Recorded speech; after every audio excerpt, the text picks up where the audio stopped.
একটা দেশ ইরাকের বাগদাদ শহরে এক বিখ্যাত আলেম দ্বীন, একজন মুহাদ্দিস, একজন খুব আল্লাহওয়ালা মানুষ, তিনি জন্মগ্রহণ করেছিলেন, যার নাম ইমাম আহমদ ইবনে হাম্বল রাহিমাহুল্লাহ। তার কাজ কি ছিল জানেন? রাসূলের হাদিসগুলোকে এক জায়গায় জমা করা। তার কাজ ছিল সমাজের গরিব মানুষের কোনো যদি বিপদ হয় সাহায্য করা, মানে সর্বরকম ভালো কাজ করার জন্য তিনি প্রতিযোগিতা করেছেন। নাম হচ্ছে ইমাম আহমদ ইবনে হাম্বল রাহিমাহুল্লাহ। আমার বন্ধুরা, তিনি প্রতিনিয়ত খুঁজে বেড়াতেন কার কাছে রাসূলের হাদিস আছে, সেগুলো তিনি এক জায়গায় জমা করবেন। ধরে নিন এক জায়গায় শুনেছেন যে আপনাদের এরকম বীরনগর জামিয়া ইসলামিয়া মাদ্রাসার পার্শ্ববর্তী এক গ্রামে একজনের কাছে রাসূলের একটা হাদিস আছে। ধরে নিন একটা কথার কথা, তিনি পায়ে হেঁটে আসতে আরম্ভ করেছেন, সেই লোকটার কাছে আমাকে যেতে হবে, হাদিসটা রাসূলের দিতে হবে, আমাকে লিখে এক জায়গায় জমা করতে হবে। সেজন্য তিনি মানে পায়ে হেঁটে আসতে শুরু করেছেন। আস্তে আস্তে আস্তে আস্তে ধরে নিয়ে আপনাদের ফারাক্কা স্টেশনে এসে নেমেছেন। তারপরে শুনতে পেলেন যে আরো অনেকটা 10 কিলোমিটার পথ যেতে হবে, তখন প্রায় এসা হয়ে গেছে। তো তিনি মনে মনে ভাবছেন আজ যাবো না। এমনি চিন্তা ভাবনা চলছে, চলতে চলতে চলতে চলতে ফারাক্কা মসজিদের মিনার থেকে আযানের ধ্বনি ভেসে আসছে, হাইয়া আলাস সালাহ।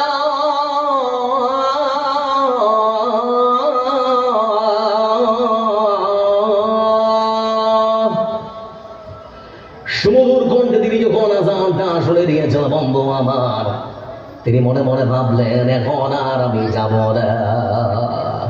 আযান শোনার পর মসজিদের মধ্যে তিনি প্রবেশ করলেন, অজু করলেন, অজু করার পর নামাজে দাঁড়ালেন। নামাজে দাঁড়ানোর কিছুক্ষণের মধ্যে যখন নামাজ শেষ হল, সবাই নামাজ শেষ করে যে যার মতো করে বাড়িতে চলে যায়। কিন্তু এখনো মসজিদের মধ্যে বসে আছে ইমাম আহমদ ইবনে হাম্বল রাহিমাহুল্লাহ। তিনি এখন বসে আছেন, তার ইচ্ছা আজকের রাতটা মসজিদেই থাকবো। এমনি সময় বন্ধু আমার মসজিদের যে খাদেম, সেই মসজিদের খাদেম তখন এসে বলে, ভাই আমার, আপনাকে তো চিনতে পারি না, কে কে আপনি, আপনার পরিচয় কি? তিনি তখন বলছেন, আমি অনেকটা দূর থেকে এসেছি, আমার পরিচয় আপনি আমাকে চিনতে পারবেন না। বলে আপনার ইচ্ছা? বলে আমার ইচ্ছা হলো আমার এখানে কোনো আত্মীয় স্বজন নেই, আজকে রাতটা আমি এই মসজিদের মধ্যে কাটাবো, সেজন্য মসজিদে আমি বসে আছি। বলে কমিটির পক্ষ থেকে কড়া সিদ্ধান্ত নেওয়া হয়েছে, আগন্তুক কোনো অপরিচিত মানুষকে মসজিদের মধ্যে রাত্রে থাকতে দেওয়া যাবে না, বেরিয়ে যান তাড়াতাড়ি করে। আমার বন্ধুরা, তিনি যখন শুনলেন এই মসজিদে থাকতে দেওয়া হয় না, সেজন্য তিনি মসজিদ থেকে দরজা থেকে আবার ধীরে স্থির ভাবে বের হচ্ছেন।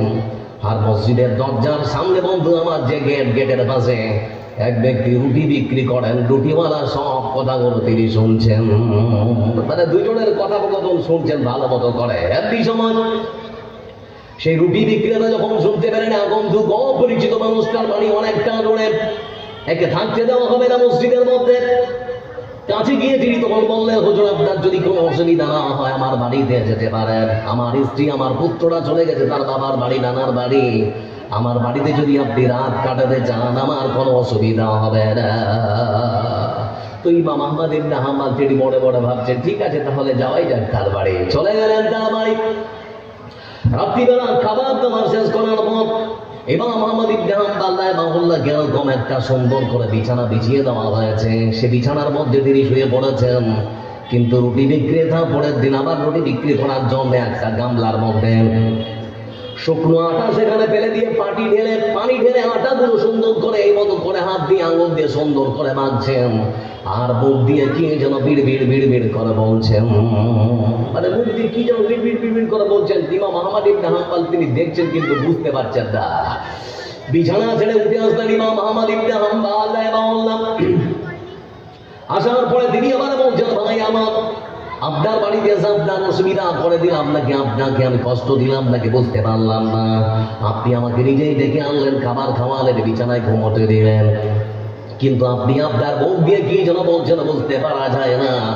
ইমাম আহমদ ইবনে হাম্বল রাহিমাহুল্লাহর কথা শুনে ওই রুটি বিক্রেতা তখন বলছেন, হুজুর বিয়াদবি নেবেন না, আমি আপনাকে গাল বন্ধ করি না, তাহলে পরে কি বলছেন ভাই আমার?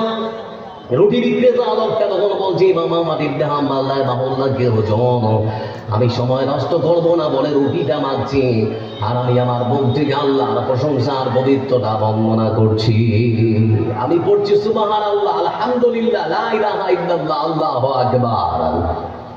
ইমাম আহমদ ইবনে হাম্বল তিনি শোনার পরে খুশি হলেন। তারপরে ওই রুটি বিক্রেতাকে তিনি তখন বলছেন, ভাই আমার এত জিকির আজকার করে আপনার জীবনে কোনো লাভ হয়েছে নাকি?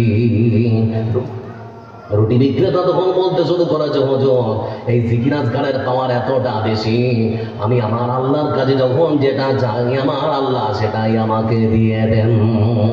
তবে আমার জীবনে সর্বশেষ একখানা আমার চাওয়া আছে, সর্বশেষ একখানা ইচ্ছা হলো আমি আমার জীবনে এমন একজন মানুষকে দেখতে চাই মরণের আগে আল্লাহকে ডেকে বলে রব্বুল আলামিন আমার জীবনে এমন একখানা মানুষ আছে মরার আগ পর্যন্ত তার জন্য একটা বার হলেও যেন সাক্ষাৎ হয়। বলে সে কে? বলে আমি নাম শুনেছি ইরাকের বাগদাদ শহরে একজন মুহাদ্দিস, একজন আলেম দিন, যার নাম নাকি বলে ইমাম আহমদ ইবনে হাম্বল রাহিমাহুল্লাহ। বিখ্যাত মুহাদ্দিস, একজন আলেম দিন, একজন আল্লাহওয়ালা মানুষ, তাকে তার নামটা খুব শুনেছি কিন্তু চোখে কোনোদিন দেখিনি। সেজন্য আমার মনে বড় আশা, আল্লাহকে বলে রব্বুল আলামিন মরণের আগ পর্যন্ত তার সঙ্গে একটা বার যেন আমার সাক্ষাৎ হয়ে যায়। ইমাম আহমদ ইবনে হাম্বল রাহিমাহুল্লাহ তিনি তখন বললেন, ভাই আমার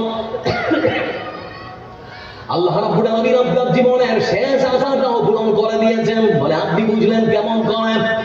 বলে ভাই আমার আপনি যে মানুষটার সঙ্গে সাক্ষাৎ করার জন্য মনের শেষ আশাটা আল্লাহর কাছে করেছেন, আল্লাহ রাব্বুল আলামিন আপনার শেষ চাওয়াটাও পূরণ করে দিয়েছেন এইভাবে। সেজন্য সেই মানুষটাকে দেখার জন্য আপনার গ্রাম, আপনার এলাকা, আপনার দেশ ত্যাগ করে ওই দেশে ওই গ্রামে তার এলাকায় যাওয়ার প্রয়োজন পড়েনি, বরং ইমাম আহমদ ইবনে হাম্বল রাহিমাহুল্লাহকে তার বাড়ি থেকে, তার গ্রাম থেকে, তার এলাকা থেকে, তার দেশ থেকে উঠিয়ে নিয়ে এসে তোমার বাড়িতে হাজির করে দিয়েছে। আমি তোমার সামনে যে দাঁড়িয়ে আছি আমি হলাম ইমাম আহমদ ইবনে হাম্বল রাহিমাহুল্লাহ। ভাবতে পারছেন? আপনি দান করবেন আর ভাববেন যে আল্লাহ বিনিময় কিছু চাই না, শুধুমাত্র তোমার জান্নাত খানা চাই। লক্ষ্য করে দেখুন বন্ধু আমার, এজন্য মহান সত্য আল্লাহ রাব্বুল আলামিন তিনি বলেছেন, বিন্দুগর গ্রামের মানুষ তুমি যদি তোমার জীবনটা দিয়ে আমার দিনকে সাহায্য করতে পারো, আজকে যারা বসে আছেন জীবন দিয়ে আপনাদেরকে সাহায্য সহযোগিতা করতে হবে না বন্ধু আমার। আল্লাহ যে সম্পদ খানা দিয়েছেন সেই সম্পদ দিয়ে আজকের মাদ্রাসাকে সহযোগিতা করতে হবে।